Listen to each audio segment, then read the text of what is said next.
Hi hello നമസ്കാരം. നവവസ്ത്രയിലേക്ക് എല്ലാവർക്കും സ്വാഗതം. നവവസ്ത്രയിൽ ഇന്ന് ഞാൻ പുതിയതായിട്ട് കൊണ്ടുവന്നിരിക്കുന്നത് ഒരു സിൽക്ക് മെറ്റീരിയൽ വരുന്ന ചുരിദാറിന്റെ കളക്ഷൻസ് ആണ് കാണിക്കുന്നത്. അതിൽ ഫസ്റ്റ് വണ്ണായിട്ട് കാണിക്കുന്ന ഒരു ചെങ്കൽ കളർ ഷെയ്ഡിൽ വരുന്ന ചുരിദാറാണ്. ഇതാണ് ഫസ്റ്റ് വൺ വരുന്ന കളറ്.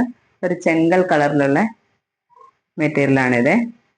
അതുപോലെ തന്നെ ഈ ഷോളിന്റെ അരികിൽ കൂടെ എല്ലാം ഈ ഒരു വർക്ക് വരുന്നുണ്ട്. അതുപോലെ തന്നെ നമ്മുടെ ഈ ടോപ്പിന്റെ എൻഡിലും ഇതുപോലെ മുഴുവൻ ഇങ്ങനെ വർക്കായിട്ട് കൊടുത്ത് ആപ്ലിക് വർക്ക് കൊടുത്തിട്ടുണ്ട്. ഫുള്ള് നല്ല ലെങ്തും ഉണ്ട്. ഷോളിനും നല്ല ലെങ്ത് ഉണ്ട്. ഇതിന്റെ തന്നെ മറ്റൊരു കളർ ചേഞ്ചും കൂടെ വരുന്നുണ്ട്. ഒരു ഒനിയൻ കളറാണ് അതിന് വരുന്നത്.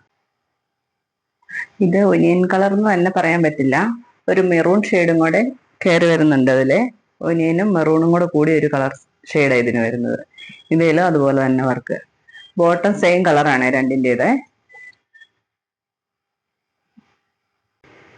അതുപോലെ തന്നെ അടുത്തായിട്ട് വരുന്നത് ഒരു ലാവണ്ടർ ഷെയ്ഡ് വരുന്ന ഒരു വി നെക്കോട് കൂടിയ ഒരു ചുരിദാർ മെറ്റീരിയലാണ്. അതിന്റെ ഷോള് ഇത് ഫുള്ള് ഇങ്ങനെ ബൂട്ട എംബ്രോയിഡറി വർക്ക് ഉണ്ട്. അരികിൽ കൂടെ ഈ ഒരു വർക്ക് ഉണ്ട്. പാൻറ്റും സെയിം കളർ തന്നെ സാൻഡ്ലൂം മെറ്റീരിയലാണ്. നല്ല ലെങ്ത് ഉണ്ട്.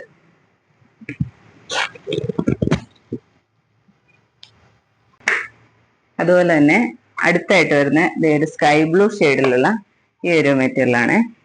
ഇതിന്റെ അടിയിൽ നല്ല ഇങ്ങനെ വർക്കുണ്ട്. ടോപ്പിന്റെ എൻഡിൽ വർക്കുണ്ട്. ഷോളിൽ ഇങ്ങനെ വർക്കുണ്ട്. ഒരു സിൽക്ക് മെറ്റീരിയലാണ്.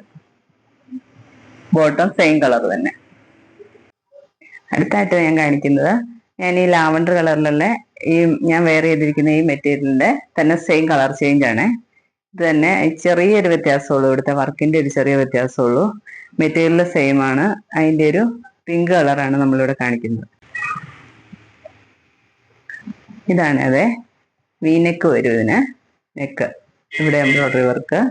അതുപോലെ തന്നെ ഷോൾ ഇത് നല്ലൊരു പീച്ചും പിങ്കും കൂടെ കൂടിയൊരു കളർ ഷെയ്ഡാണ്. ഷോളിനൊക്കെ നല്ല ലെങ്ത് ഉണ്ട്. ബോട്ടം സെയിം മെറ്റീരിയൽ തന്നെയാ കേട്ടോ. ഞാൻ ഈ കാണിച്ച മെറ്റീരിയൽസിൽ ഏതെങ്കിലും നിങ്ങൾക്ക് ഇഷ്ടമായിട്ടുണ്ടെങ്കിൽ നിങ്ങൾ എനിക്ക് വാട്സപ്പ് വഴി മെസ്സേജ് അയയ്ക്കുക. ഞാനത് കൊറിയർ ചെയ്ത് തരുന്നതായിരിക്കും. അതുപോലെ തന്നെ മറ്റൊരു കാര്യം പറയാനുള്ളത്, നമുക്ക് ആർക്കെങ്കിലും ആവശ്യമുണ്ടെങ്കിൽ നമ്മളിത് സ്റ്റിച്ച് ചെയ്ത് കൊറിയർ ചെയ്യുന്നതായിരിക്കും. ഏത് സൈസാണ് വേണ്ടതെന്ന് പറഞ്ഞാൽ മതി. ലാർജ് ആണോ, മീഡിയം ആണോ, ഡബിൾ എക്സൽ ആണോ, എക്സൽ ആണോ, അങ്ങനെ സൈസ് പറഞ്ഞാൽ ആ അളവനുസരിച്ച് സ്റ്റിച്ച് ചെയ്ത് കൊറിയർ ചെയ്യുന്നതായിരിക്കും. Thank you.